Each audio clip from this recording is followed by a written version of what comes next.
dan keterjebakan ini, kita akan berusaha mencapai jawaban. Kita telah menebar jaring perangkap kita sendiri. Kawan, penonton akan segera datang. Kita harus cepat sekarang. Kita berlomba dalam waktu. Perangkap anjing. Hei, jangan berkata seperti itu. Kau pernah membaca naskah pelajaran dari UNESCO. Dalam naskah itu, seorang pembantu berbicara kepada profesor. Berbahasalah dengan baik. Jika tidak, maka bahasa akan mengarahkanmu pada binatang buas. Aku kesal. Di mana jawaban bagi drama ini? Jawabannya ada pada ending drama ini. Dalam resolusi, dalam drama harus ada resolusi dan juga konklusi. Jika tidak, maka tidak akan ada akhir. Resolusi dan konklusi telah kita artikan sebagai kematian. Itu bisa menjadi adegan penyelesaian dan kesimpulan. Kita harus segera melanjutkannya. Aku telah menggenggam kata-kata pertama. Pisau panjang kematian. Caramu memegang pedang tidak benar.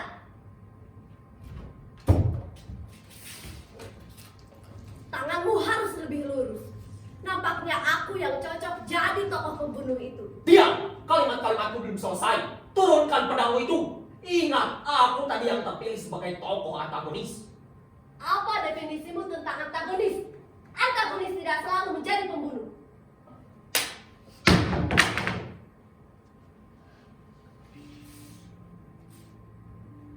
Pisaukah itu yang kulihat di depanku?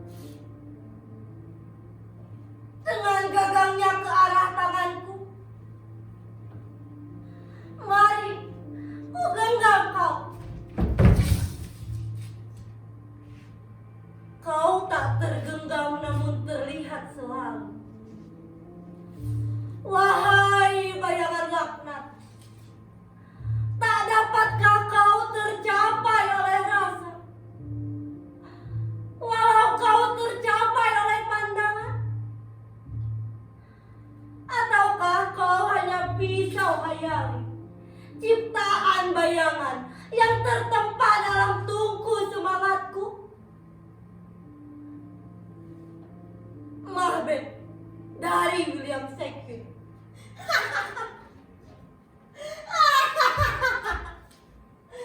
Nafsu menjadi pembunuh telah ada pada diri kalian. Kejahatan telah ada pada hati kalian masing-masing. Kalian semua adalah tokoh antagonis.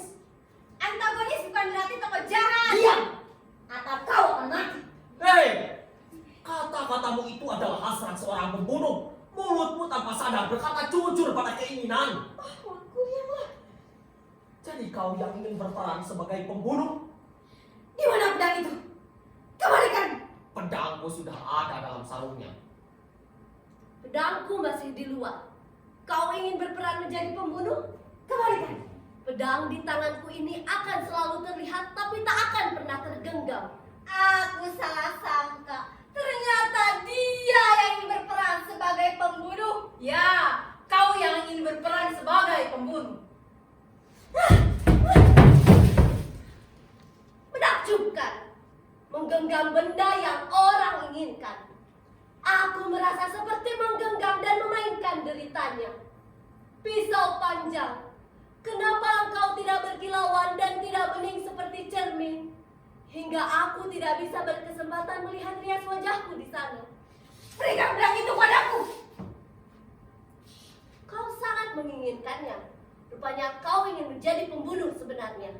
Tenang kawan. Oh, matamu berkilatan. Tidak seperti mata pisau panjang yang berkarat ini. Pedang yang kita pakai dalam drama ini seharusnya pedang imitasi dan bukan pedang asli. Ya, seharusnya memakai yang imitasi. Kau mau imitasi? Kau mau membohongi penonton dengan pedang-pedang yang palsu? Aku mohon, berikan pedang itu padaku. Ambillah ini, ambil. Jangan berikan! Memang aku tidak akan pernah memberikannya. Kenapa? Kenapa kau memeluk sangka pada hatiku? Kau ingin aku menjadi pembunuh yang sebenarnya? Sejak tadi, kalian berdua lah yang merasa menjadi pembunuh itu. Kawan, tolong aku. Tolong aku. Shh,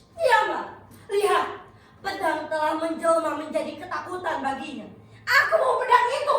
Bayangan ketakutan itu semakin menjelma nyata. Aku ingin terus melukiskan keadaan jiwanya dengan kata-kataku ini. Tapi aku akan hentikan dulu kalimat-kalimat berbungaku ini untuk ketenangannya. Situasi ini telah menekannya seperti sebuah suspense. Apakah drama ini akan tetap kita lanjutkan atau kita break? Kita harus terus. Waktu sangat terbatas. Kembalikan peran pembunuh itu padaku. Aku rasa aku lebih pas memerankannya. Setuju. Aku merasa ada yang tersumbat ketika aku memainkannya. Aku akan mencari peran lain. Sekarang kita teruskan. Apa peranku? Ya, apa peranku? Aku sudah tidak tahan di sini. Aku mau pergi. Jangan bodoh. Pertunjukan harus tetap dimainkan. Ya, pertunjukan harus tetap dimainkan. Aku tidak peduli. Aku mau pergi. Jangan pergi kawan. Kita akan memainkan drama ini. Ya, kita akan memainkan drama ini. Aku tidak mau mati. Aku mau pergi. Aku bukan pembunuh di luar panggung. Di mana kau akan menjadi pembunuh? Di atas panggung. Di atas panggung nanti akan ada yang mati. Hanya di atas panggung. Jadi tenanglah. Ya, tenanglah. Karena aktor mati di atas panggung untuk kehidupannya di luar panggung. Seorang aktor bisa hidup dan mati berkali-kali di atas panggung karena hasrat dari jiwa seorang aktor yang ingin mengalami hidup dan mati, ingin menggapai semua peristiwa. Itu menurut Albert Camus. Tapi jika dihubungkan dengan kata-kata Julius Caesar dari karya William Shakespeare, berarti seorang aktor bukan pemberani. Aktor adalah pengecut.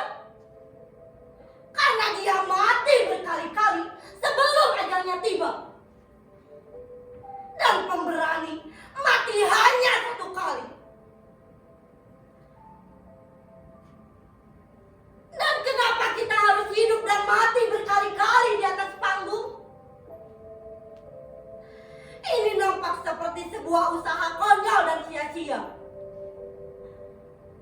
Ini nampak seperti sikap keras kepala seorang aktor yang tidak akan jelas arah dan tujuannya. Tetapi seorang aktor harus bersikap seperti itu. Itulah sikap dan jiwa yang dinamis. William Shakespeare dalam drama Hamlet mengatakan, "Diberkatilah mereka yang darah dan pikirannya bercampur secara aneh, sehingga mereka sanggup menguasai takdir dari genggaman tangannya." Kau terus membuang waktu. Sementara kita belum menemukan jawaban yang sempurna. Bagaimana drama ini kita mainkan? Kita telah mencari jawabannya. Jawabannya ada pada drama yang sedang kita mainkan ini. Bermainlah. Teruslah bermain. Kita belum bermain. Mari kita tentukan bagaimana drama ini kita mainkan. Darah dan nafas terpompa ini deras mengalir mengikuti jalan penyelesaian drama ini. Jalan penyelesaian apa yang kamu hendaki? Mengapa kamu mengundus pedangmu? Kau menghendaki bentuk tragedi? Aku mau keluar dari sini.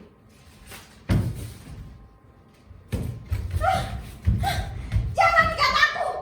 Aku mau keluar dari sini. Exit? Kemana? Aku tidak setuju kalau kau exit. Aku mau keluar dari sini. Kita harus kembalikan dulu drama ini. Kau mau lagi? Tidak ada lagi jalan keluar. Tidak ada lagi exit. Pintu tertutup. Pintu tertutup. Apakah benar pintu tertutup? Atau kau sedang berbicara tentang drama karya Jean Paul Sartre? Ya, dia benar kini. Neraka adalah orang lain. Siapa yang telah menjadi neraka di sini? Mungkin aku telah menjadi neraka bagimu. Tapi jika kau lari dari panggung, maka kau juga adalah neraka bagiku. Siapa yang telah menutup pintu? Aku. Aku malah ingin melepas kostum yang kupakai ini. Aku ingin menghapus riak mukaku. Aku ingin segera berakhir. Kita belum menemukan akhir. Jika kita tidak menemukan akhir, maka drama ini tidak akan pernah berakhir. Drama yang tidak pernah berakhir. Aku akan memberinya judul drama keabadian. Abadi di dalam drama. Aku tidak mau abadi di dalam drama. Aku ingin berakhir. Tepat, aku juga. Kau pikir aku juga tidak? Aku ingin segera berakhir. Aku ingin segera memainkan peran yang baru. Tapi sekarang aku belum tahu apa peranku. Dan aku belum tahu di mana akhir, di mana akhir. Akhir pertunjukan bisa jadi adalah sebuah tragedi. Sebuah akhir yang menyedihkan. Drama yang menuju pada penderitaan. Jika ini tragedi, maka kita adalah tokoh-tokoh konyol. Aku berharap drama ini akan berakhir bahagia. Jika drama berakhir bahagia, maka drama ini bukanlah tragedi. Jadi bagaimana cara kita memainkan drama ini? Kau selalu kembali ke pertanyaan semula. Kau selalu kembali ke pertanyaan semula. Jika kau terus seperti ini, maka plot dalam drama ini akan menjadi tipe plot linear sirkular. Berjalannya drama akan kembali ke awal. Pendapatku, seharusnya kita gunakan dengan tipe plot linear. Drama yang bergerak maju dari awal menuju ke akhir. Teruskan, sampai di mana kita tadi? Rising action. Atau ini adalah komplikasi. Memakai struktur Aristotelian. Ya, pakai itu. Atau apa saja. Terlalu cepat. Jika kita telah mencapai komplikasi, maka drama ini nanti akan menjadi anti klimaks. Kita harus kembalikan lagi ke eksposisi. Jika kita kembali lagi ke adegan awal, maka kejadian yang kita lakukan tadi akan menjadi flashback. Kita telah membuat akumulasi adegan, maka secara teori drama ini sedang menuju klimaks. Ya, kau benar. Aku harus segera membuat adegan kesimpulan. Resolusi drama. Aku akan membuat musik pengantar bagi resolusi.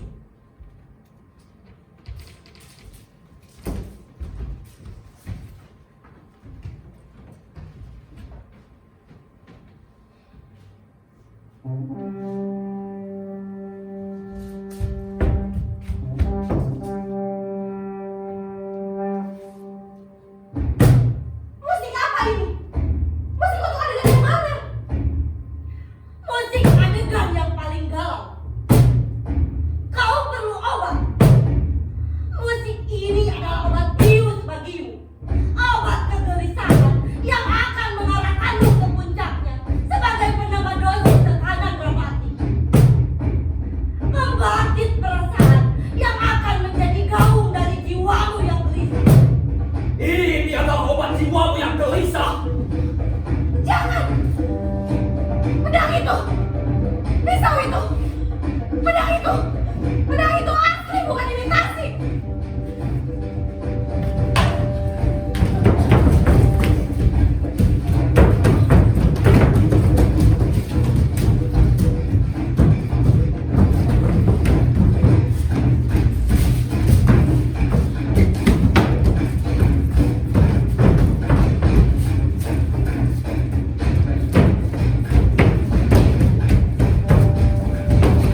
pisau-pisau yang palsu. Kenapa harus sungguhan? Ini drama.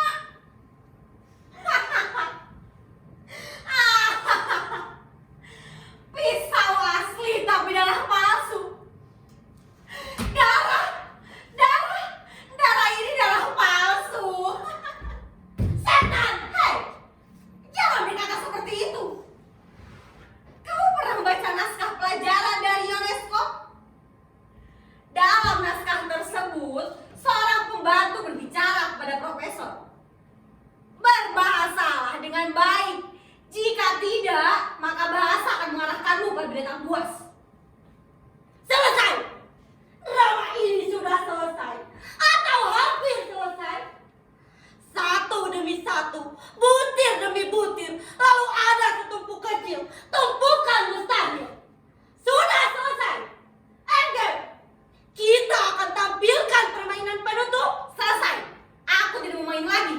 Drama ini belum kita mainkan. Apakah kau sudah menemukan peranmu? Ini permasalahanku sejak tadi.